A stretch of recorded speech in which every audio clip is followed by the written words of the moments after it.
Banyak orang yang mengatakan bahwasanya jadi gus atau jadi dzurriyyah pesantren itu sebatas privilege. Tapi sebenarnya di balik itu semua, Itu kalau aku eh, membaca ulama mujahidin, Mbah Mun itu sampai berani memberikan sikap yang tegas. Siapa Ahlussunnah wal Jamaah untuk era saat ini? dan saya dari akan bangun pada waktu itu cuma 2 orang, cuma saya dan Mbah Mun. Terus Mbah Mun bilang, "Cung, awakmu ngerti apa sing mari umat Islam iku rusak? Kamu tahu nggak apa yang bikin rusuhnya umat Islam?"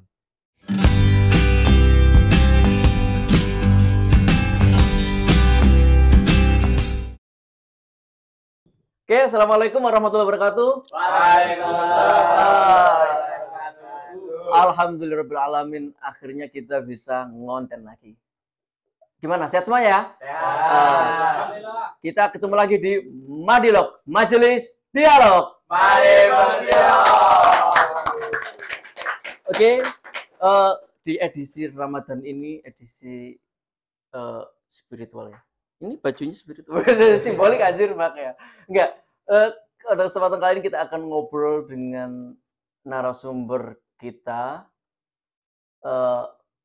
Wak Obah, Gus Obah Mustafakil ya. Iya, benar. Kita terus. Pada kesempatan kali kita akan ngobrol dengan Gus Obah. Gus Obah ini cucunya Mbak Yai atau Syekhona Maimun Zuber. Jadi kita akan mengulik, kita akan belajar apa saja berkaitan dengan spirit keilmuan Mbah Maimun. Jadi yang kita datangkan pada hari ini tuh langsung ke rujukan primer, bukan rujukan sekunder dia, langsung cucunya. Betul kan ya? Wah, gimana sehat Pak ya? Alhamdulillah sehat. Kita udah lama nggak ngonten. Terakhir kali kita ngonten Sekitar 4 tahun yang lalu. tahun berapa itu? Tahun 2018 atau 2019? 2018 itu ya. 2019 lah. Kita ngomong apa saat itu? Pada saat itu kita ngomong berdasarkan skrip. Iya, iya. Ngerekam pakai HP.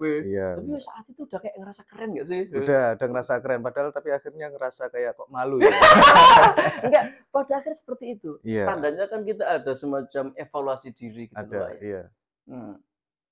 Wak, gini Wak. Aku pengen dengar dari sampean tentang ceritanya Mbah Mun. Tapi sebelum kita masuk ke pembahasan itu, saya mau bertanya Wak ya. Gimana rasanya jadi cucunya Mbah Mun? Mbah Mun ini ibaratnya itu kan sosok yang sangat fenomenal, alim, alamah, jadi diakui kealimannya, muktabar di Indonesia itu diakui. Lah, sampean punya mbah sekaliber itu gimana rasanya itu? Ya. Ya, kalau sampean gimana yang sampean rasakan itu? Yang saya rasakan itu ya betapa satu ya. Ini bukan privilege. Iya, bukan. Oh ya. Banyak orang yang mengatakan bahwasanya jadi gus atau jadi dzurriyyah pesantren itu sebatas privilege. Tapi sebenarnya di balik itu semua, ini mungkin kita akan kayak nyenggol-nyenggol sedikit ya. Iya. Iya. Itu sebenarnya adalah tanggung jawab yang besar. Gitu. Karena sebagaimana yang saya rasakan sendiri, Mbah Mun dengan keluasan keilmuannya, kemudian pengakuan masyarakat Indonesia, ya, dan beberapa waktu lalu pernah diusulkan menjadi pahlawan, ya, nasional, itu menjadi tekanan sebenarnya. Jadi jujur aja, pada waktu saya berangkat ke Mesir itu kan nggak ada keinginan berangkat ke Mesir. Oh ya, saat itu? Nggak ada. Saya itu dulunya setelah mondok di Sarang itu pengennya ya kuliah di sana, sorogan sama Gus Baha, menikah, hidup bahagia. Asik, enak udah. Iya. Iya, Gitu. kadang kita suka gitu, ternyata faktanya Berbeda. iya, faktanya sampai sekarang gitu. Iya. Terus akhirnya pada waktu baru 5 tahun di Sarang, terus saya didawuhi Mbah Maimun diutus untuk berangkat ke Mesir. Ya udah. Lillahi ta'ala saya niat membanggakan Mbah Maimun, saya niat membahagiakan Mbah Maimun, saya berangkat. Setiap kali saya itu merasa resah dan merasa gundah di Mesir. Ya kita tahu sendiri, ya sampean juga tahu lah. Kalau di Mesir bagaimana sih hiruk pikuknya Mas Mesir. Iya, seperti itu. Begitu keras kan ya. Begitu keras, begitu bebas. Nah, setiap kali saya rasa itu saya selalu telepon Mbah Mun. Saya sempetin. Saat itu, Pak. Ya. Itu tahun pas sudah di sini. Pas sudah di sini ya 2015 akhir enak banget sama. Iya, salah satunya itu. Walaupun saya juga nggak terlalu sering juga sih, artinya itu nggak yang telepon setiap waktu, setiap hari itu nggak. Ya mungkin Karena beliau juga sibuk juga. iya, setengah tahun sekali atau setahun setahun bisa 2 kali 3 kali lah paling banyak. Dan setiap kali saya minta doa ke Mbah Maimun itu Mbah Maimun selalu bilang kayak gini, "Iya, Cung. Iya, Nak, saya kamu doakan, tapi kamu juga harus berusaha." Jadi dari kata itu saja bisa tergambarkan ya betapa Mbah Mun itu memberikan kita challenge, memberikan saya challenge. Jadi kamu melihat saya sekarang ini, kamu bukan berarti kamu enak-enakan, kamu juga harus berusaha. Bahkan setiap kali mau ujian azhar, ya kita tahu lah, ujian azhar itu bagi orang-orang overthinking seperti saya, itu kayak kayak semacam pertaruhan hidup dan mati. Iya. Lah pada akhirnya ketika saya merasa resah ketika mau ujian itu saya selalu sempetin untuk nelpon Mbah Mun. Sampai yang terakhir itu ya yang di kelas 4 ya, kelas 4 di termin awal. Itu saya selalu telepon Mbah Mun dan jawaban Mbah Mun itu mirip-mirip setiap tahunnya. "Iya, Cung. Semoga lulus." "Iya, Nak, semoga lulus. Kamu jangan malu-maluin saya ya." Loh, anjas, gimana rasanya digituin? Jadi ketika sampean mengatakan, Mas Fadil ketika mengatakan pada awal pembukaan tadi Mbah Mun sosok alim, alama, dikenal banyak masyarakat, memiliki pengaruh yang besar, itu bener-bener beban di saya. Ketika Mbah Mun ngomong, "Kamu jangan malu-maluin saya." Ya gimana ya? Jadi padahal orang lain janju enak banget Gus Indunyo. Malah gitu kan. Ini sobat tau sing gak kenal Gus Soba ngono lho ya. banyak. Oh ya. Banyak yang kenal. Ya. Dikira Kang Tausil juga banyak. Sering. Jadi pada waktu itu memang yang saya pikirkan itu, saya kira saya mau ngalem ke Mbah Mun. Ngalem apa ya bahasanya ngalem? Iya. Manja gitu. Layaknya seorang cucu ke kakek gitu kan ya. Jadi kalau bahasanya, aduh gimana sih ini mau ujian, Mbah. Saya tolong didoain dong. Berharap saya dikasih tasliah. Iya. Ya dikasih jalur apa ya? dalam. Saya dikasih iya gitu. Jadi pada akhirnya justru malah Mbah Mun bilang, "Iya, kamu jangan malu-maluin saya." Gitu. Jadi akhirnya ya harus belajar dan saya terus berusaha bagaimana saya memantaskan diri selain daripada memantaskan diri sebagai muridnya, satu, yang kedua memantaskan diri sebagai cucunya. Sampean merasa tidak hanya sebagai cucu ya, juga punya perasaan sebagai murid. Iya. Keren banget itu. Ada yang ketiga lagi, satu lagi. Apa? Abdi dalam. Oh iya. Abdi dalam. Iya. Benar. Oh iya. Tapi omongannya Gus Soba ini bukan sekedar omongannya. Saya itu salah satu yang menyaksikan. Gus Soba ini kalau waktunya ujian itu gini, sederhananya aku ini ibaratnya sampel orang yang malas gitu kan ya. Kuliah nggak pernah, baca diktat, baca mukoror nggak pernah. Ini Gus Soba ini lawannya gitu, antitesanya itu. Antitesa. Udah rajin kuliah, mukorornya gitu kan. Berarti kan udah kayak yin dan yang ya? Iya. Saya yang hitam, kamu yang putih. Iya, yin dan ming. Jadi nggak cuman gara-gara aku cucunya orang yang alim tiba-tiba ngalim. Nggak sesederhana itu ya. Enggak. Itu kalau seperti itu kita jabari. Ternyata kita asairoh, kita kasbiyah. Ternyata disuruh untuk ikhtiar itu. Ya benar. Saya sebagaimana Imam Asy'ari menyatakan bahwasanya yang namanya kemampuan manusia, qudrah mustahdatsah itu berbanding lurus dengan perbuatan. Artinya kalau misalkan kita nggak melakukan hal tersebut, misalkan kita diperintah untuk belajar, kalau kita nggak seketika itu buka bukunya, ya kita belum dikatakan mampu meskipun kita punya potensi. Jadi kayak menurut Imam Asy'ari itu potensi dan kemampuan itu berbeda. Semua orang memiliki potensi bisa alim, semua orang memiliki potensi bisa menjadi pemikir, bisa menjadi penulis. Tapi kalau dia tidak bergerak, ya dia belum dikatakan mampu. Mampu tapi bil kuwah. Ya, mampu bil potensi. Iya, nggak pilih. Paham, Gus. Iya. Setidaknya kan mujamalah. Iya. Jadi kira-kira Mbah Mun itu ketika men-challenge saya, itu berarti secara tidak langsung bilang bahwasanya kamu kalau mau ngaku jadi murid saya atau jadi cucu saya, ya kamu harus sukses, kamu harus bersungguh-sungguh dan kamu harus bergerak mulai saat ini gitu loh. Jadi jangan yang ya meneng-meneng langsung pemuda kelemar-kelemar lah. Iya, PKK ya gitu. Tapi sampean potensi nyalek. Enggak. Gus, gini Pak, aku manggilnya Wak aja ya. Iya, Biasanya kan Wak ya, aku gak enak nulek dirubah. Biar Wak, akrab ya. Opa ya. Biar gak dikira selek lah. Iya. Kita selek minimal secara politik. Wih, ada kopinya, Gus. Iya, waduh. Monggo. Terus suwun Mas. Ini Mas siapa namanya? Ini kalau di podcastnya Pras Teguh itu Mbak Yanti. Nah, dia kan gondrong gitu loh. Iya. Iya. Bukan Mbak Yanti, Mbak Yanto. Awalnya coba. Saya ini kontennya kok gini. Gus, kita agak serius lagi ya. Iya, oke. Tapi serius kenapa serius ya? Oh, serius ya. Serius. Gini, Wak. Seingat sampean, yang khas dari Mbah Mun itu apa? Yang bisa membuat Mbah Mun bisa sengalim itu apa sih rahasianya? Mbah Mun itu nggak hanya cuman kalau orang alim itu mungkin banyak, tapi kalau bisa sampai Mbah Mun sampai melahirkan sekarang ya konkretnya anak-anaknya Mbah Mun aja ngalim-ngalim. Terus sekarang yang viral itu Gus Bah.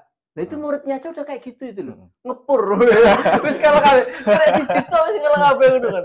Itu kalau barangkali sampean mungkin mencatat atau apa yang teringat barangkali yang khas dari Mbah Mun itu apa sih, atau rahasia belajarnya Mbah Mun atau apa kek, atau Mbah Mun punya wirid atau apa gitu?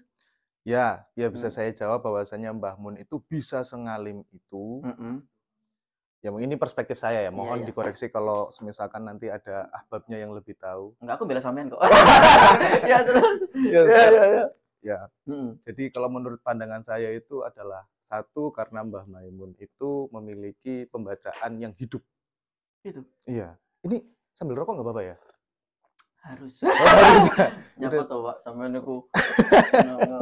Ini kan padahal tadi udah di briefing rokokan itu boleh. Enggak, ini kan yang dengerin kan orang Indo. Oh iya gitu. Dan di Indonesia kan penyuka rokok banyak. Kita yang pro di situ. Terus.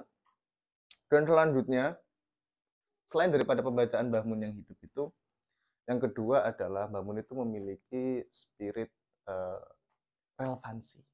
Oh itu. Ya, spirit relevansi daripada nilai-nilai di dalam ajaran Islam. Dan yang ketiga, Mbah Mun memiliki nilai spiritual yang banyak dari santrinya itu yang mungkin nggak tahu. Gimana itu? Yang pertama, yang kita bahas yang pertama dulu. Mbah Mun itu memiliki pembacaan yang hidup. Suatu ketika pada waktu saya masih muda, iya, pada waktu itu masih remaja lah, masih lugu dan bijaksana ya. Lugu itu lucu tur ganteng. Sama kok ngeliat aku berarti ganteng. Terus. Jadi pada waktu itu saya itu pernah mendengarkan Mbah Mun dawuh itu seperti ini.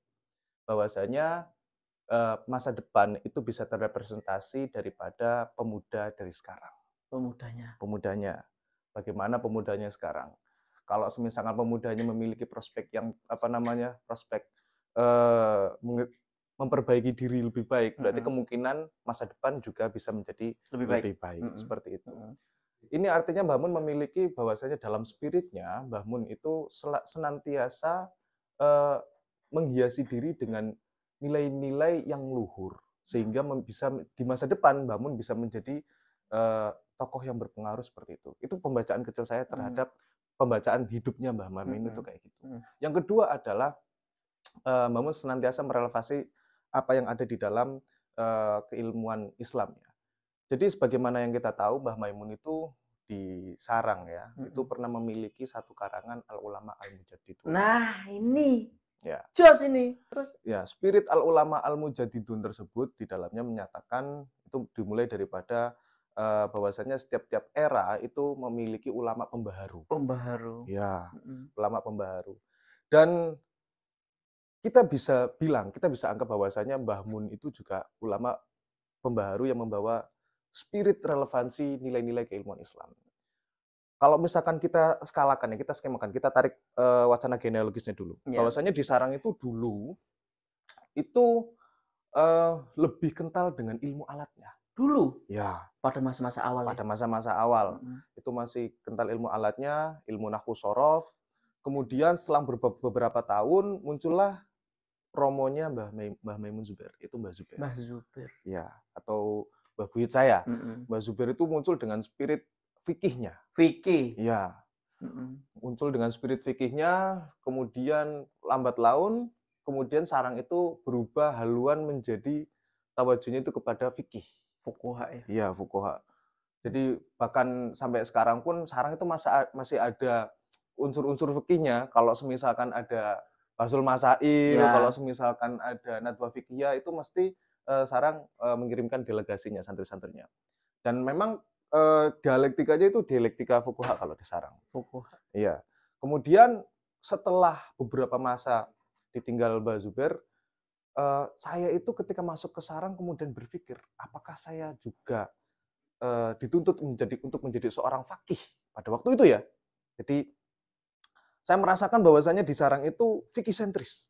Fikih sentris. Iya, Itu fikih sentris. Semuanya berlomba-lomba untuk menjadi seorang fakih. Ini bukan berarti dalam ranah konnotatif ya, bukan. Bukannya itu negatif, bukan. Bukan. Arahnya memang seperti itu. Arahnya yang dengan saya tangkap ya. Iya. Terus pada waktu itu ya saya sorogan. Saya masuk kelas dan segala macam, bahkan paling banyak itu saya sorogan sehari bisa 3 kali. Gila. Udah kayak minum obat. Iya. Jadi pada waktu itu saya sorogan dari setelah sekolah saya sorogan. Setelah maghrib saya sorogan. Habis musyawarah, kan malamnya ada musyawarah. Jam 11 itu saya sorogan. Dan itu rata-rata kitabnya yang saya sorogan adalah fikih. Fikih semua. Iya. Tapi ternyata ketika saya melihat sosok Mbah Mun pada akhir-akhir saya di sarang, itu kok memiliki warna yang berbeda. Gimana itu? Warna yang berbeda ternyata Mbah Maimun itu ingin, ini menurut perspektif saya ya, menurut perspektif saya. Kalau salah ya nanti saya klarifikasi lah. Enggak, aku boleh samain kok. Terus bisa klarifikasi di akun IG saya nanti. Iya bisa. Terus. Mbah Maimun ingin menciptakan dimensi baru dalam keilmuan sarang, kecenderungan keilmuan di sarang, yaitu ingin memasukkan warna tafsiri. Tafsir. Iya. Dan itu pun pada waktu saya mondok di sana itu belum kerasa. Kerasa-kerasanya itu pada waktu saya udah di Mesir. Di Mesir. Dengan datangnya Gus Gofur, dengan datangnya putra-putra yang lain, kemudian mewarnai keilmuan di sarang, ternyata mereka arahnya itu ke tafsir. Gitu. Iya. Arah baru, membawa arus baru. Jadi dari nahwu sorof, kemudian ke fikih, kemudian tafsir. Mantap. Makanya sekarang lagi marak. Dan sebagaimana yang kita tahu bahwasanya tafsir itu ya mungkin ya ini ya. Mungkin kalau di teman-teman mahasiswa tafsir itu jurusan yang mainstream ya gitu. Iya, ya. Mainstream banget gitu. Alah, jurusan apa? Tafsir aja lah. Paling tafsir. Kayak tafsirnya gampang. Iya. Padahal kalau misalkan kalau kita lihat secara manhajnya, kemudian secara keilmuan, bahwasanya ilmu-ilmu yang kita pelajari, yang kemudian muncul setelah adanya Al-Quran, itu kan khotimatun Al-Quran. Dan untuk menuju kepada pemahaman Al-Quran tersebut, kita harus melalui tafsir. Jadi, Syekh Salim itu, ketika saya ngaji ke Syekh Salim ya, Syekh Salim itu dengan tegas berkali-kali bilang ke saya, banyak mahasiswa yang bilang bahwasanya jurusan tafsir itu mudah. Tapi menurut saya itu justru kebalikannya. Kenapa demikian? Karena menurut saya tafsir itu adalah jurusan yang paling susah. Innal muskilah fit tafsir itu li'anna ulumat tafsir itu banyak banget warnanya. Mutanawi'ah, bercabang. Jadi karena kalau misalkan kita baca di tafsir wal mufassirun, itu syarat untuk menjadi seorang mufassir itu harus mengetahui 15 disiplin keilmuan. Mantap. Dan belum lagi ditambah oleh Syekh Muhammad Abduh yang pendapatnya itu juga diiktibar bahwasanya ditambah 5 syarat lagi. Jadi 5 disiplin keilmuan lagi. Jadi semuanya 20. Mampus. Itu akhirnya kapan nafsirinya? Enggak mungkin. Terus. Ini sama seperti halnya relate banget. 10 tahun yang lalu saya itu tanya sama Mbah Mun. Saya tanya langsung, Mbah, jadi ceritanya itu gini. Ceritanya itu Mbah Mun itu pernah kedatangan tamu. Itu benar-benar orang yang di luar dugaan. Jadi orang biasa, ya ada orang biasa yang sowan ke Mbah Mun. Orang itu menanyakan 2 pertanyaan yang ia temukan saat membaca tafsir Jalalain. Jadi kabarnya seperti itu. Kemudian Mbah Mun ketika ditanya seperti itu oleh orang tersebut, Mbah Mun tanya, loh, Mbah Mun kaget. loh kok sampean tahu? Sampean orang mana? Saya lupa dia orang Demak atau orang mana gitu loh. Kemudian mungkin Mojokerto. Iya, iya mungkin tetangga Anda mungkin. Dari Majapahit. Terus Mbak Maimun kaget kan. Kamu bisa ngerti. Kok kamu ngalim? Kenapa bisa sampai tanya kayak gitu? Iya Mbak, soalnya saya mendapati pertanyaan ini karena saya membaca di Jalalain itu kayak nggak ada terus terangnya. Apakah Jalaluddin As-Suyuti atau Jalaluddin Al-Mahalli itu memang sengaja merahasiakan hal ini biar menjadi sesuatu yang misteri biar nanti pembacanya itu bisa membuka masing-masing kayak gitu. Nah, ketika saya mendengar kayak gitu, wah berarti ini pertanyaan hebat berarti kan.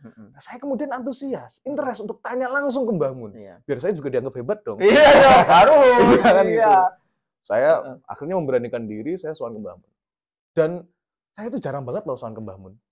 Meskipun disarang. Padahal kan cucu. Iya, saya jarang sowan ke Mbah Mun karena satu, saya tahu Mbah Mun itu sibuk banget, banyak tamunya dan Mbah Mun jadwalnya juga padat. Kalau saya sowan untuk cuma-cuma kan saya malah bikin Mbah Mun tambah capek kan gitu loh. Melihatnya saya juga kayak gitu, pemuda kelemar-kelemar. Lah, terus saya tanya ke Mbah Mun. Satu kesempatan itu saya sowan ke Mbah Mun, saya tanya ke Mbah Mun. Mbah, tafsir yang paling susah di tafsir Jalalain, tafsirannya kan katanya ada 2, Mbah. Nopo yang paling susah? Terus Mbah Mun diem. Kenapa kamu tanya kayak gitu, Cung? Terus Mbah Mun jawab, Mbah Mun terusin, yo namanya tafsir itu susah, Cung. Loh, tak kira itu Mbah Mun mau menyepil jawabannya itu apa dan mau menganggap saya itu, berarti ini bacaannya banyak. Gitu. Oh iya.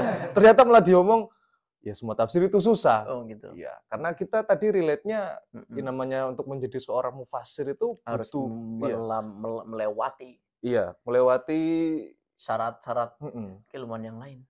Makanya. Padahal tapi aku nggak mau motong Pak ya, coba ini. Sampeyan ngomong ilmu tafsir itu sulit. Tapi gimana kalau ada fenomena misalkan ya teman-teman belajar tafsir entah itu di Mesir atau di Indonesia katakannya. Orang belajar tafsir ternyata dia itu tidak mempunyai basic keilmuan Islam yang bagus. Malah unik lagi nggak paham bahasa Arab itu kira-kira gimana? Nawu sorof ya gak tahu ngaji alfiyah. Ngono kan bikinnya yo embo ngono lho. Apa mana macam Muhammad Abduh, mau toko endi gitu.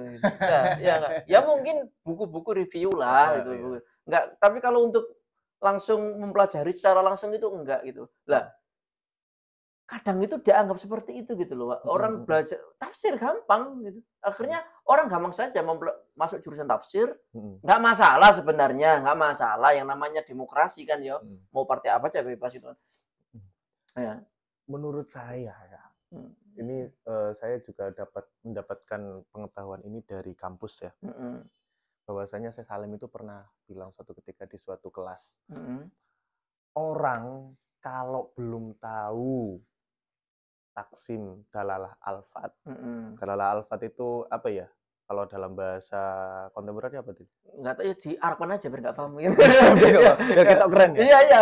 Padahal karo asline terus.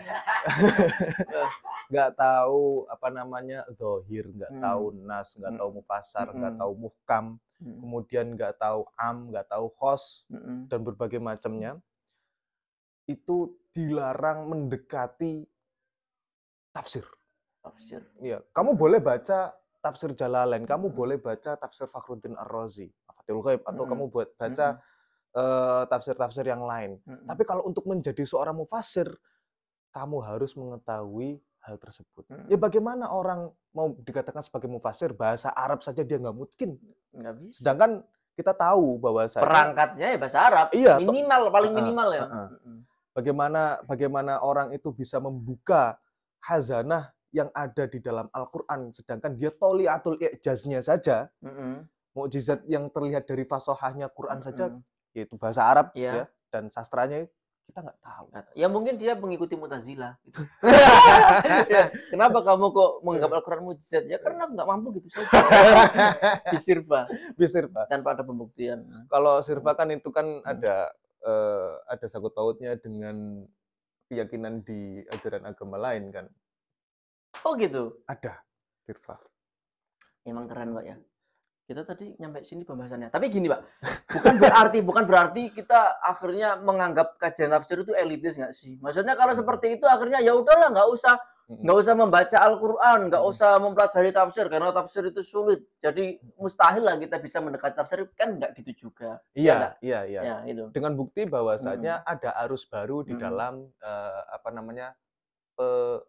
penyebaran tafsir. Iya. Yaitu yang dibawakan oleh seperti halnya Syekh Muhammad Abduh dan seperti halnya Syekh Sa'rawi juga. Tidak meninggalkan nilai-nilai perangkat yang menunjang kita bisa menafsiri ayat-ayat Al-Qur'an, tapi juga mengemasnya dalam hal yang lebih fresh dan lebih mudah untuk dipahami. Karena mau bagaimanapun Al-Qur'an itu datang untuk lihidayatin nas. Nah, inilah.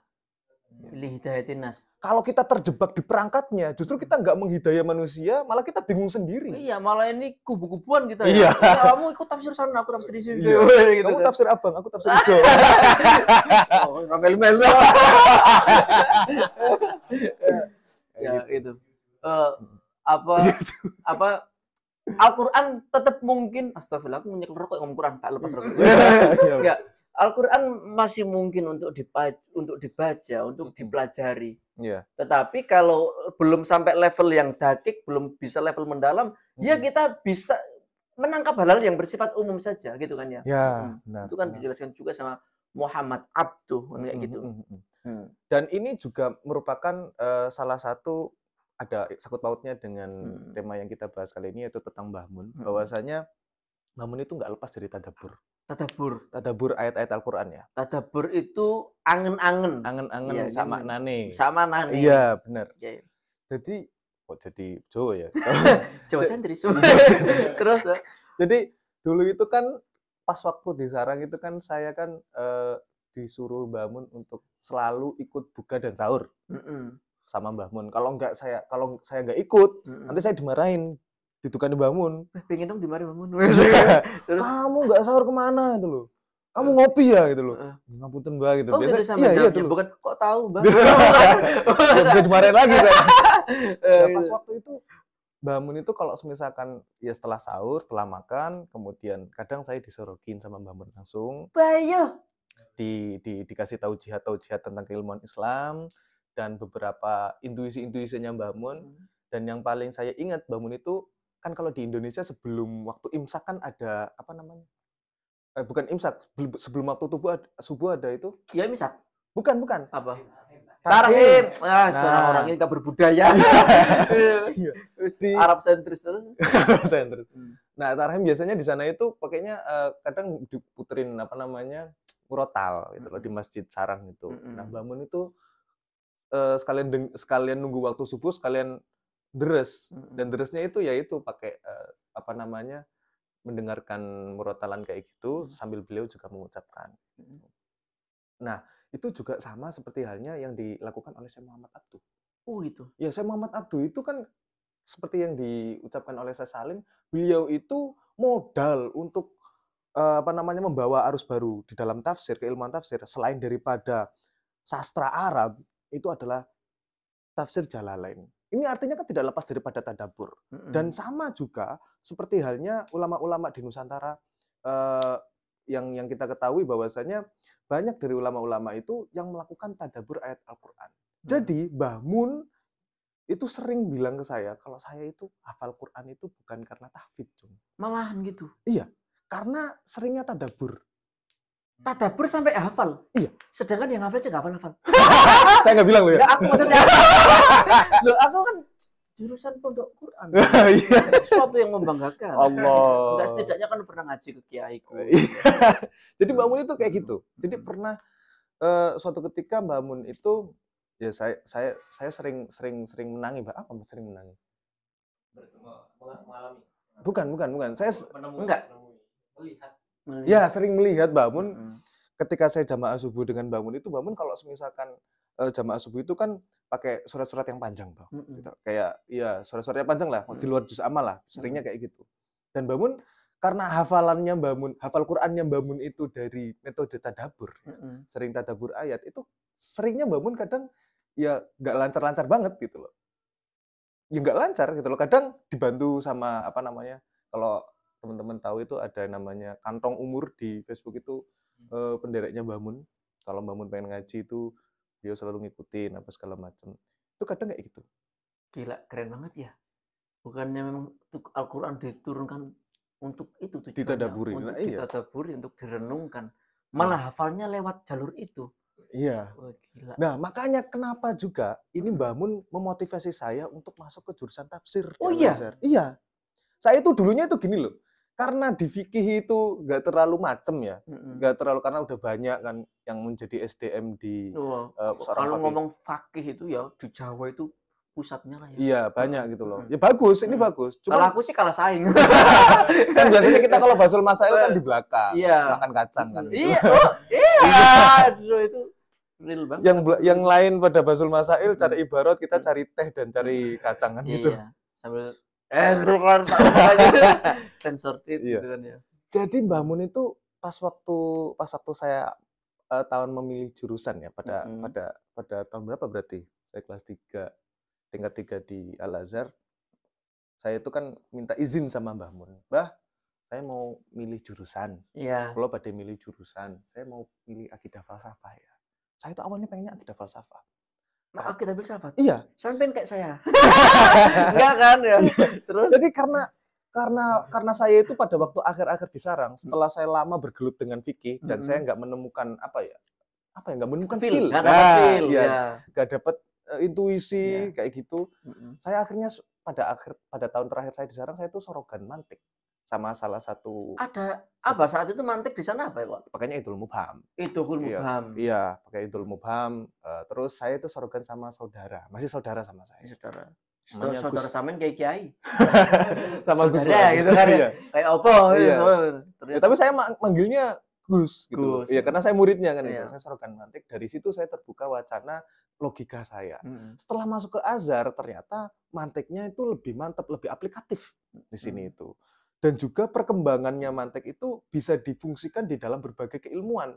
Kita tahu bahwasanya keilmuan-keilmuan di Al-Azhar, ya entah itu ilmu kalamnya, kemudian falsafah dan segala macamnya, itu tidak lepas dari peranan mantik. Jelas. Ya. Jadi saya itu merasa tergugah di situ. Pengen ikut akidah falsafah biar tahu lebih jauh lagi. Tapi ternyata ketika saya matur dan menanyakan pengen masuk jurusan akidah falsafah ke Mbah Mun justru bilang, "Wah, jangan nak," gitu loh. "Kamu tafsir aja." Kalau misalkan saya pikir, loh kenapa, saya kan kecenderungannya itu kan di akidah falsafah gitu loh, di teologi, di pembahasan-pembahasan yang nyerempet filsafat, meskipun nggak dalam ya, nyerempet doang ya gitu loh. Dalam lah.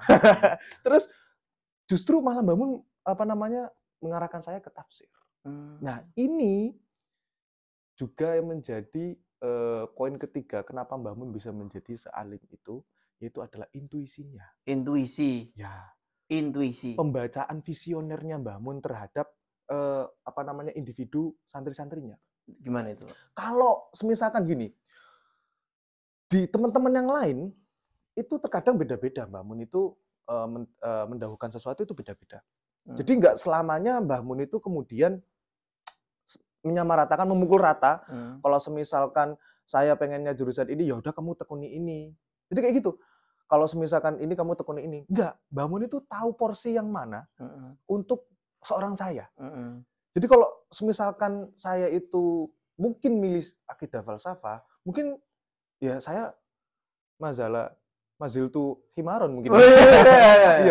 Iya, maziltu pemuda kelemar-kelemeran gitu lah, kayak gitu. Tapi ternyata dari saya masuk ke tafsir itu, Mbah Mun tahu ternyata kalau semisalkan saya milih jurusan yang lain, mungkin saya nggak akan berkembang. Gini ceritanya, ketika saya masuk ke jurusan tafsir, ya dari saya matur ke Mbah Mun dan Mbah Mun mengarahkan ke tafsir, akhirnya saya masuk ke jurusan tafsir toh. Iya. Saya tanya ke kakak saya, Wa Amud. Iya. Salah satu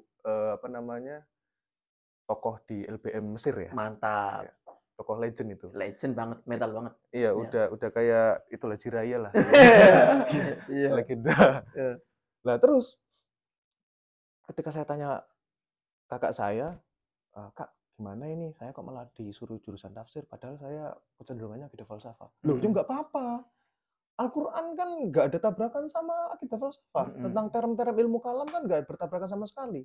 Jadi kamu bisa ngambil justru justru bisa ngambil dua perspektif.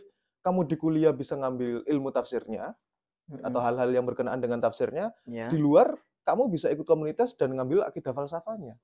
Jadi kayak kompleks gitu loh. Seperti itu. Dan sekarang saya rasakan emang kayak gitu. Ternyata yang kita bahas tadi itu tafsir itu salah satu keilmuan disiplin ilmu yang susah karena di dalamnya itu banyak sekali perangkat yang harus dikuasai. Dan itu menjadi jalan pembuka bagi saya. Dengan kecenderungan teologi, saya bisa membuka wacana tafsir itu. Jadi bahasanya gini, saya bisa menyimpulkan gini. Ini perspektif saya.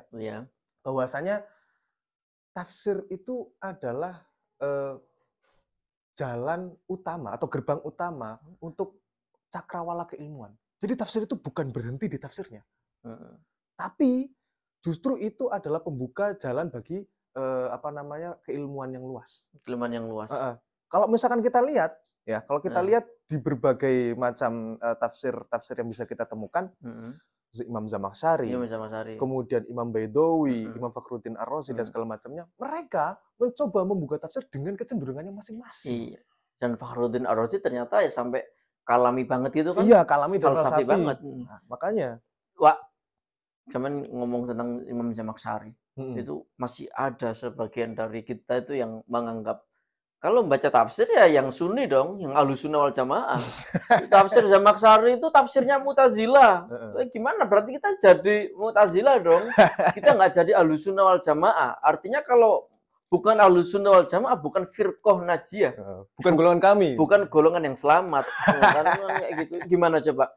Maksudnya mungkin kalau sampean itu di sini secara dialektikanya kenceng, ulama-ulama Azhar itu fair gitu ya, semua dipelajari kan kayak gitu kan ya. Iya. Tetapi tetap kita tegas, kita punya sikap Asy'ariyah Maturidiyah kayak gitu. Lah, tetapi menyikapi itu tadi bagaimana?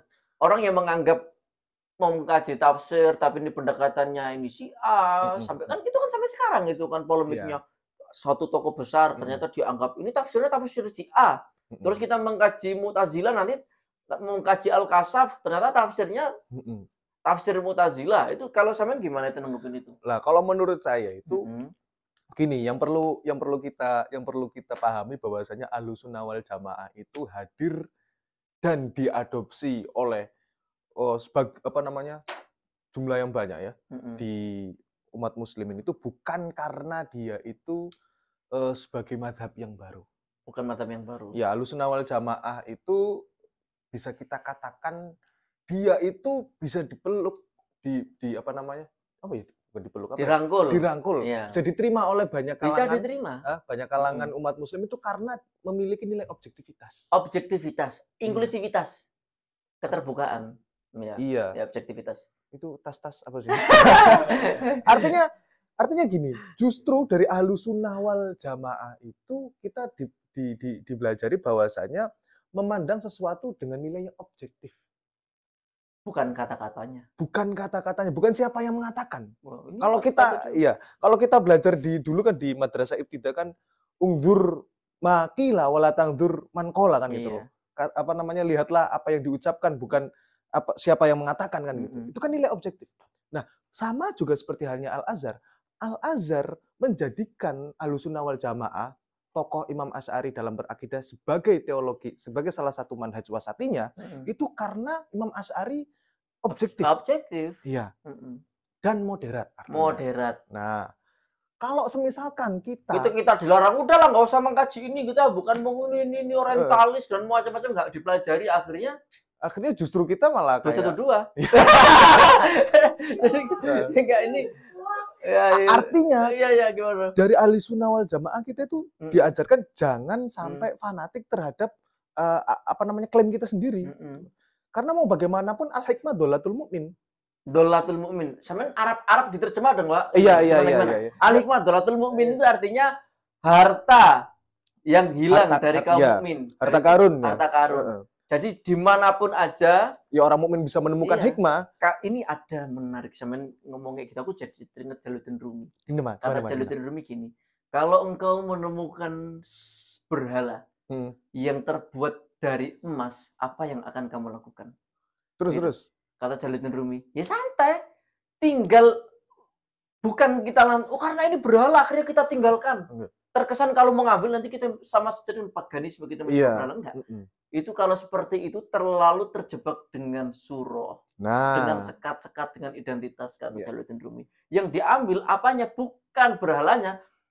Dicairkan. Yang diambil itu ya emasnya. Nah, kayak gitu. Iya, benar. Jadi kadang kita itu melihat, oh ini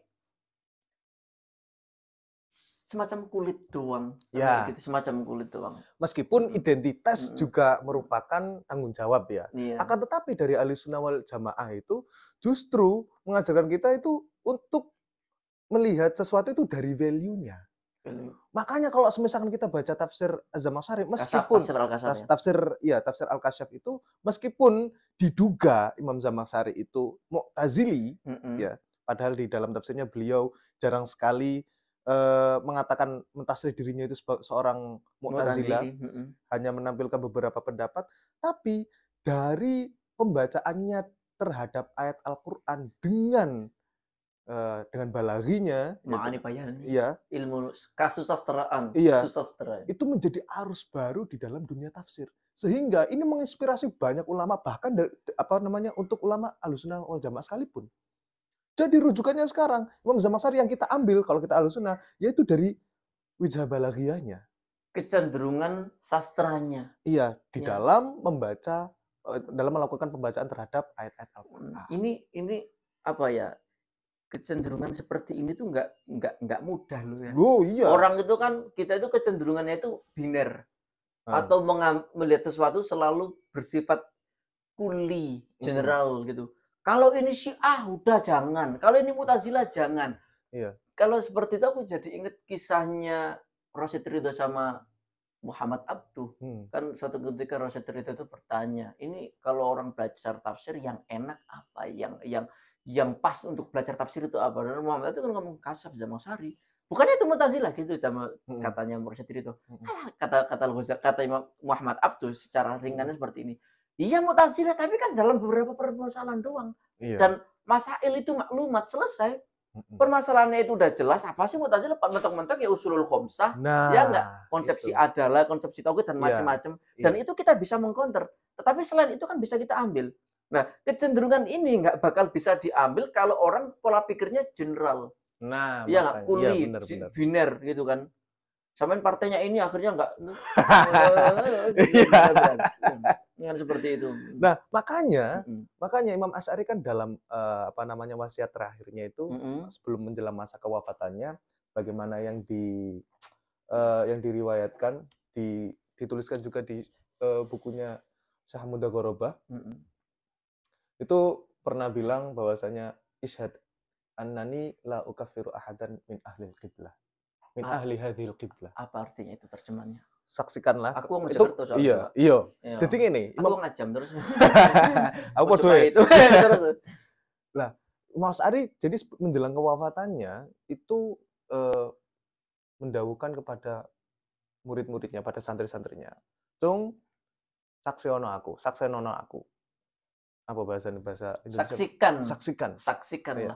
Bahwasanya saya itu tidak mengkafirkan salah satu pun min ahli hadil qiblah, dari orang-orang yang termasuk dalam ahlul qiblah. Perbedaan-perbedaan itu hanyalah perbedaan yang dialektis. Jadi kita kan tahu bahwasanya Imam Asy'ari kan menjadi imam Ahlussunnah wal Jamaah saat dimana dialektika, pembahasan tentang ilmu kalam, pembahasan tentang ilmu tauhid itu lagi marak-maraknya. Iya. Dan itu sampai bahkan imbasnya itu memunculkan fenomena takfirisme, bahkan sampai kafir membunuh, sampai memakan korban Imam Ahmad kan. Iya, ekstremisme. Iya. Kemudian Imam Asy'ari datang dan menganggap bahwasanya perbedaan itu bukan menjadi pemicu atau menjadi satu motivasi untuk kita saling berselisih, saling bertikai. Secara fisik apalagi ya. Enggak gitu. Tapi perbedaan itu justru memperkaya wacana keilmuan dan dialektika. Jadi kalau misalkan masih min ahli hadhil qiblah, ya berarti bukan kafir.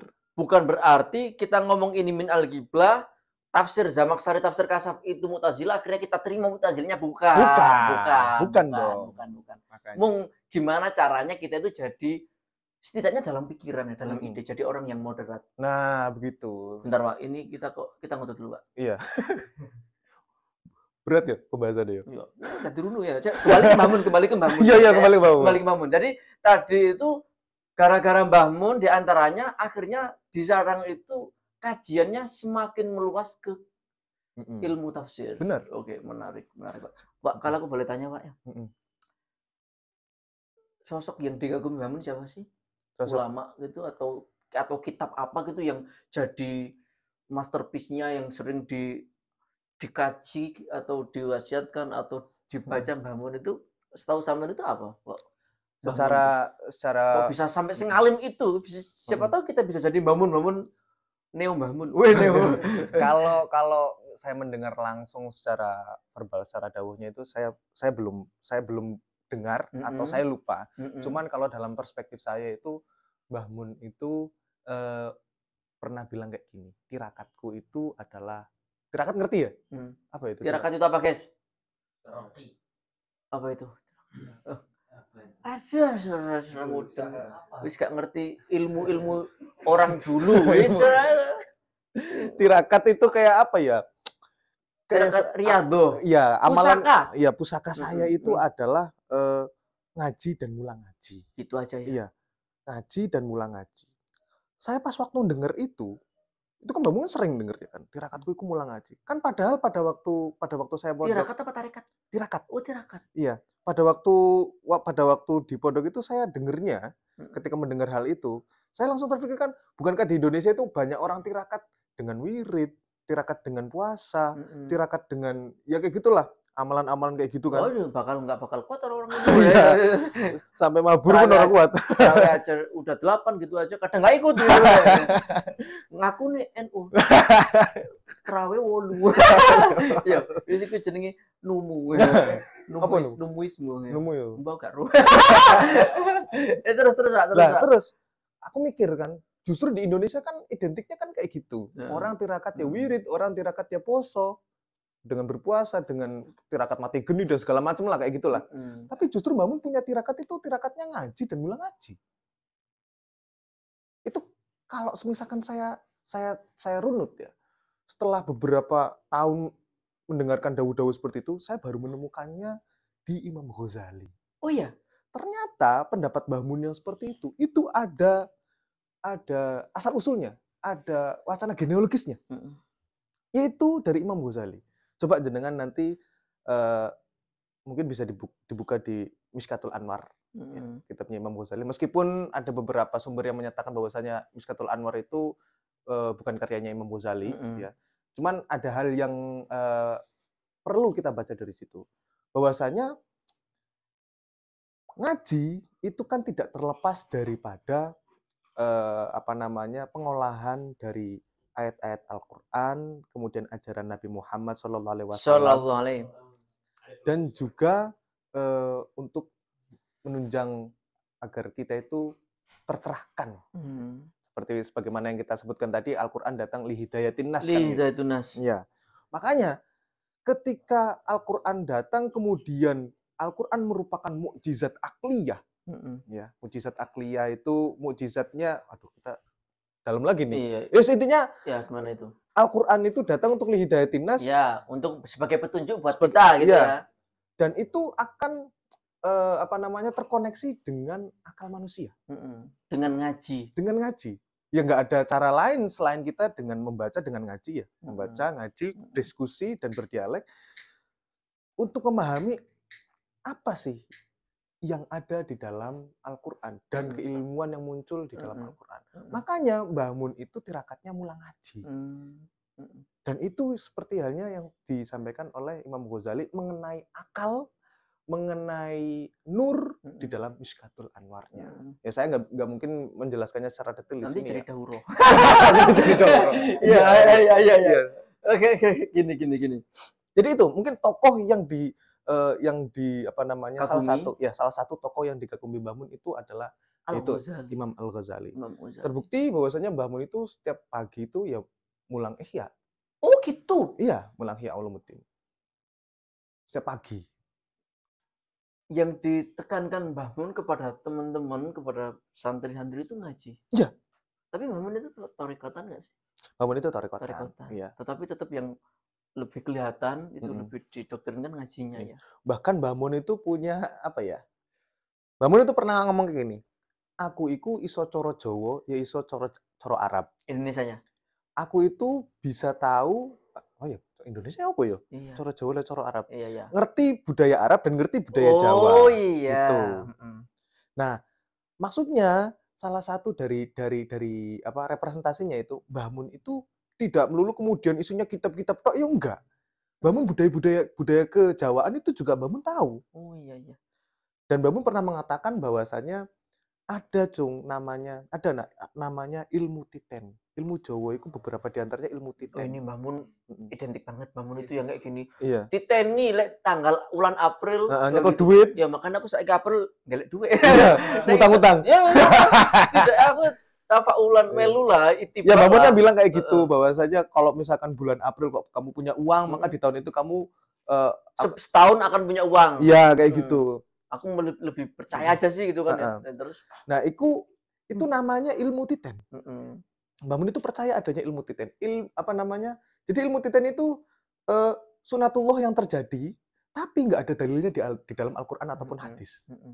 Tapi sunatullah kan. Tapi sunatullah. Pelajaran dari Gusti Allah juga. Iya. Aturan alam semesta yang mana alam semesta ini juga ayatnya Gusti Allah. Contoh ya Mbah Mun itu juga make nogodino.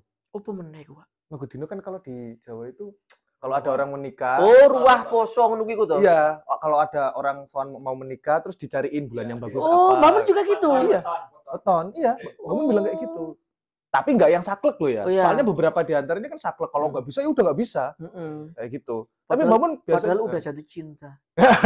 Terpisah oleh weton. Iya, terpisah oleh weton. Tapi Mbah Mun enggak kan? Mbah Mun itu nggak yang saklek. Maksudnya kalau nggak bisa ya ada alternatifnya. Oh, ini suka aku. Iya. Jadi yang moderat di kewetonan. Lah, benar. Ya meskipun ini juga sebenarnya menuai kritik juga. Jadi ya beberapa putra-putranya juga kadang berbeda pendapat dengan Mbah Mun. Enggak usah lah pakai nogodino, enggak usah lah pakai wetonan kayak gitu. Ada. Nah, kalau dia nogo sukmo. Nogo sari. Isine gedang. Nogo susru. Menarik, Pak. Tadi Mbah Mun yang membawa ciri khas atau corak baru di kajian tafsir. Itu menurutku gebrakan ya. Bukan gebrakan sih, dari dulu sudah ada. Tapi Mbah Mun itu kelihatan banget perannya gitu. Terbukti apa? Kenapa Gus Bah kan muridnya Mbah Mun. Kenapa Gus Bah kok sangat diterima? Karena Gus Bah pendekatannya nggak murni ideologi gitu loh. Kita itu alirannya apa nggak gitu. Gus Bah itu selalu kalau menjelaskan sesuatu itu Al-Qur'annya apa, hadisnya apa, sejarahnya bagaimana sampai hafal. Mungkin yang bisa memanifestasikan kembali ke Quran dan hadis ya kecenderungan yang dibawa oleh Mbah Mun gitu tafsir. Ya sekarang gimana jadinya kalau orang ngomong kembali ke Quran dan hadis tapi endingnya bid'ah membid'ahkan. Ya, kafir mentakfirkan. Iya, habis hijrah tiba-tiba langsung bikin sesuatu yang kalau dilihat dari kacamata ilmiah itu kan aneh. Iya, benar. Sampai Syekh Ali Jum'ah nulis Al-Mutasaddidun itu kan. Iya, benar. Ya, konsepsi dikit-dikit bid'ah, dikit-dikit bid'ah. Bid'ah sendiri itu apa? Itu kan artinya kan harus pakai ilmu. Ya. Berarti konsepsi kembali ke Quran dan hadis itu ya pakai ilmu. Coba orang semua itu bisa kayak Mbah Mun itu keren banget. Gitu. Tapi kita nanti nggak ada perselisihan. Ya, kalau semua orang nggak rame. Kalau semua orang pinter, nggak ada yang bodoh gimana coba? Nggak ada yang kayak kita ini. Iya. Ngopi. Oh, kita itu nggak jelas. Kita itu hal. Bentang maujud wal makdum. Itu kan ya. Ya nggak. Gini. Berarti kamu Mu'tazili berarti? Apa? Mu'tazili. Aku jangan tahu. Nanti aku orang tambah nggak suka sama ini kan malah semakin nggak punya ahbab ya. Secara diskursif saja. Iya. Tipis toh, Pak. Tipis. Gini, Pak. Kita sudah ngomong ngalur ngidul. Coba kita agak closingin gitu kan ya. Aku pertanyaan yang terakhir gini, Mbah Mun itu salah satu ulama yang khas politis. Dulu itu gini loh, aku pas masih kecil, ya belum tentu pas masih kecil aku bener, udah gede aja nggak bener. Nggak gini, aku dulu masih kecil itu sering kayak, ini politik itu subhat, mendekati pemerintah itu subhat dan macam-macam. Aku terpatahkan saat itu sama obrolannya, sama omongan bapakku. Nah itu Mbah Mun. Oh gitu. Mbah Mun itu di garda terdepan, ulama plus politisi. Malah yang terbaru ini Gus Yahya bilang bid'ah ini, kok ada ulama dipisahkan dengan umaro ini bid'ah. Karena dari dulu tuh ulama itu ya umaro. Gitu. Ini fenomena, bukan fenomena ya, kecenderungan Mbah Mun dalam dunia politik itu menurut jenengan bagaimana? Barangkali ada sesuatu yang bisa disampaikan sebagai kisah, sebagai pesan atau apa gitu, biar orang-orang semakin masuk mau politik, kan enak aku nanti bisa mengarahkan. Terus gimana? Karena tahun depan udah itu ya, udah pilpres ya. Enggak, Pak, ini guyon. Oh iya. Kita ilmiah. Ini enggak ada kepentingan di sini. Ilmiah. Gitu. Di sini enggak ada, setelah ini mungkin. Apa? Jadi jangan dibuka. Terus? Jadi saya itu selama di sarang itu juga tidak terlepas dengan fenomena-fenomena yang berkaitan dengan Mbah Maimun ketika Mbah Maimun terjun di politik. Bahkan Mbah Maimun itu dari sejak dulu. Kapan sih itu? Dulu DPR ya dulu ya? Dulu bahkan ya Mbah Mun itu sering bolak-balik Jakarta itu. Dulu itu. Dan Mbah Mun itu juga tidak jarang ditamoni kedatangan tamu dari tokoh-tokoh politik, menteri-menteri gitu loh, ya tokoh-tokoh pejabat-pejabat gitulah. Nggak jarang, sering. Kan saya beberapa kali ditimbali itu. Pak, kopinya diminum, Mbak. Oh iya, siap. Dipanggil Mbah Mun, di kabarnya terkadang cuman 2 orang saja, saya sama Mbah Mun saja, bicara tentang politik. Pada waktu itu Mbah Mun itu bilang ke saya, dan pada waktu itu saya itu masih sekitar umur 16 tahun atau 17 tahun. Jadi kalau dipikir, ya nggak akan nyambung lah orang umur segitu masih remaja kemudian ngomongin politik nggak gitu kan di kader. Kaderisasi. Kader sejak dini. Mbah Mun ngomong politik dan saya nggak paham pada waktu itu. Terus? Cuman pada akhirnya yang bisa saya dapatkan, kenapa kok Mbah Maimun pro politik? Ya, kenapa Mbah Maimun pro politik itu adalah tujuannya untuk merukunkan. Oh iya? Iya. Jadi biar nggak ada sekat. Jadi yang paling saya ingat itu ketika Mbah Mun memanggil saya di kamarnya, terus lama kami berbincang sampai pada suatu ketika Mbah Mun itu dawuh ke saya sambil nunjukin tangannya ke saya, "Cung, awakmu iku kudu nasionalis. Nak, kamu itu harus nasionalis."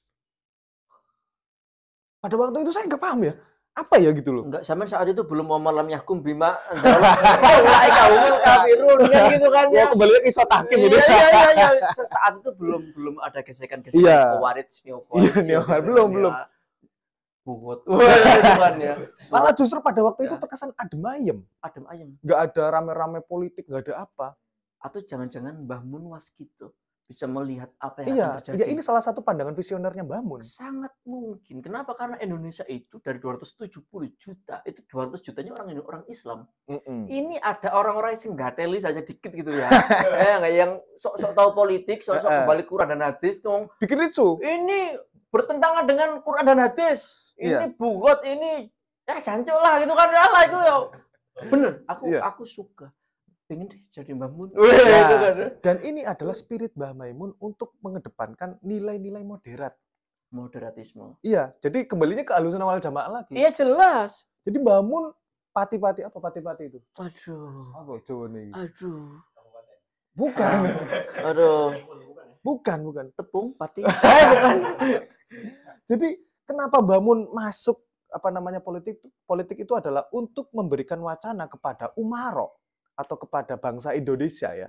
Karena memang aksesnya ke situ bahwasanya Islam itu relevan dan moderat loh. Sekalipun dalam urusan politik kenegaraan.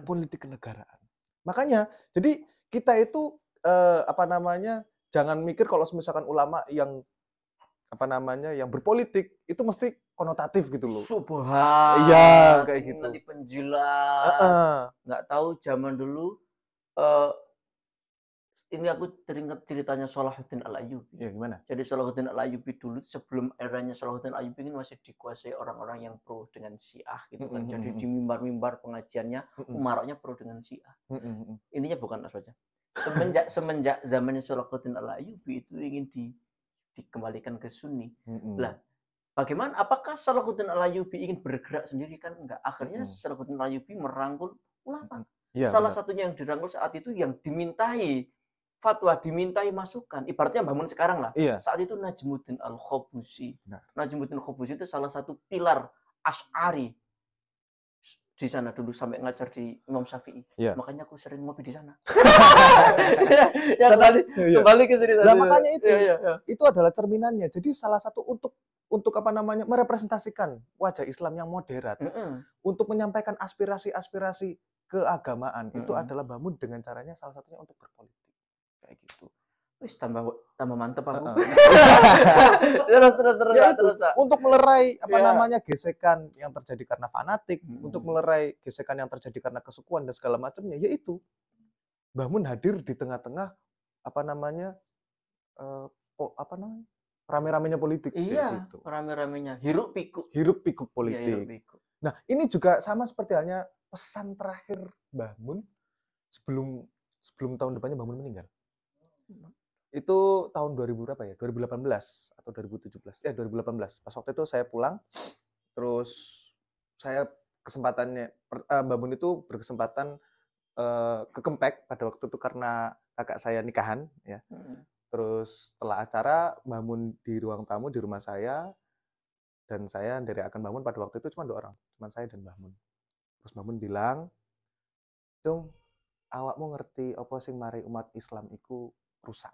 Kamu tahu nggak apa yang bikin rusuhnya umat Islam?" "Mboten, Mbah." "Kenapa? Apa itu, Mbah?" Terus Mbah Mun bilang, "Itu adalah fanatik." Fanatisme. Iya. Fanatisme itu bisa merusak kerukunan umat Islam. Makanya Mbah Mun itu hadir di tengah-tengah politik untuk melerai fanatisme. Fanatisme. Iya. Fanatisme ini agak ada kesamaan dengan sektorianisme. Iya, benar. Aku emang kayaknya benar deh. Yang Mbah Mun itu memang mungkin ibaratnya Ghazali, karena Al-Ghazali itu punya satu karya namanya Faisal At-Tafriqah. Iya. Di sana itu Al-Ghazali itu seolah-olah sedang menuliskan keresahan zamannya. Jadi sektorianisme itu benar-benar menjalar di mana-mana. Takfirisme gara-gara kalau aku Hambali berarti aku mengkafirkan Asy'ariyah. Kalau aku Asy'ariyah mengkafirkan Mu'tazilah, karena aku Mu'tazilah mengkafirkan dengan latar belakang ideologi masing-masing. Bahkan puncaknya dalam tubuh internal pun sampai ada takfirisme. Iya. Misalkan di sana yang direkam oleh Al-Ghazali, bagaimana kalau ada perselisihan antara Imam Abul Hasan Al-Asy'ari dengan Al-Baqillani dalam konsepsi sifat baqo? Gimana parameternya? Apakah gara-gara Imam Asy'ari lebih dahulu, gitu? Atau yang bagaimana? Karena kenapa Al-Ghazali perlu menyelesaikan, perlu mendudukkan persoalan ini? Karena sektorianisme itu bahaya, takfirisme itu bahaya, kan gitu. Benar. Akhirnya Al-Ghazali sampai merumuskan konsepsi 5 maratibul wujud itu. Nanti baca tulisan saya ya. Jadi aku lagi menyiapkan buku ini. Iya, mantap sekali. Jadi Mbah Mun memang Ghazalian deh. Iya, mungkin dari salah satu perspektif dari berbagai perspektifnya kayak gitu. Jadi spiritnya Mbah Mun untuk selalu objektif, tidak tersekat pada sekte, tidak tersekat pada mazhab. Dan akhirnya bisa berarti nggak bermadzhab. Iya, bukan berarti nggak bermadzhab. Kayak gitu. Ini kan sama aja seperti halnya Al-Azhar. Yang yang juga tidak tersekat pada suatu mazhab fikih ataupun mazhab teologi ya, tapi jelas pakainya dengan Ahlussunnah wal Jamaah tadi konsepnya. Dan menariknya Mbah Mun itu kalau aku membaca ulama Al-Mujaddidin, Mbah Mun itu sampai berani memberikan sikap yang tegas. Siapa Ahlussunnah wal Jamaah untuk era saat ini? Meskipun aku kayaknya ini membaca Mbah Mun ini ada keterpengaruhan dari Mbah Hasyim Asy'ari. Beliau mengatakan Ahlussunnah wal Jamaah itu hum al-muwafiquna li ulama'i haramaini asy-syarifaini wa ulama'il Azhar asy-syarif. Jadi untuk saat ini Ahlussunnah wal Jamaah itu siapa? Orang-orang yang pro dengan ulama-ulama Haramain dan ulama Azhar asy-syarif. Gitu. Jadi ini aku menemukan redaksi yang sama di ulama Al-Mujaddidun karya siapa? Mbah Mun Iya, Mbah Mun. dan Mbah Hashim. Mbah Hashim Asy'ari dalam Risalah Ahlussunnah wal Jamaah. Iya. Wah, kayaknya kita udah panjang deh. Iya, dari tadi ya. Iya, dari tadi. Kopinya diminum dulu, Pak. Iya, siap. Sampe kok gak ngerokok? Tadi ngerokok udah. Oh, ya, setidaknya identitas. Pak, sebelum kita tutup, mungkin ada beberapa sepatah kata atau apa, sekalimat, sebaris, dua baris yang ingin sampean sampaikan, mungkin dari spiritnya Mbah Mun atau apa gitu. Apa ya? Yang sampean inget banget dari Mbah Mun yang sekiranya sampai sekarang sampean pegang sebagai pusaka tadi itu, sebagai tirakat itu apa? Ya kalau untuk saya pribadi saya pernah didhawuhi Mbah Maimun, Cung, jangan sampai tinggal ngaji. Harus tetap ngaji. Kayak gitu. Artinya dari ngaji itu justru wacana dan wawasan kita itu terbuka. Artinya bukan seperti halnya yang dikatakan oleh beberapa orang ya, yang ngaji itu identik dengan jumud, ngaji itu identik dengan kemunduran, kayak gitu loh. Turus. Iya, turus banget. Nanti kita bahas di segmen selanjutnya. Iya.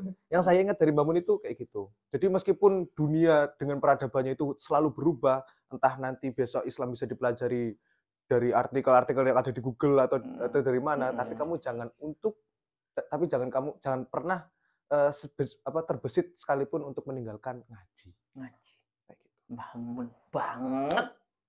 Terima kasih, Pak. Ya, sama-sama. Kita nanti akan ngobrol lagi. Berarti jadi nih. Oh, ya harus. Kan narasumber abadi jangan dikira. Tapi jangan tanya honor. Nanti aman, nanti harus enggak ada. Siap. Terima kasih, Pak. Nanti kita ketemu lagi. Ya. Sama-sama. Kita ketemu lagi di Madilog, Majelis Dialog. Mari berdialog.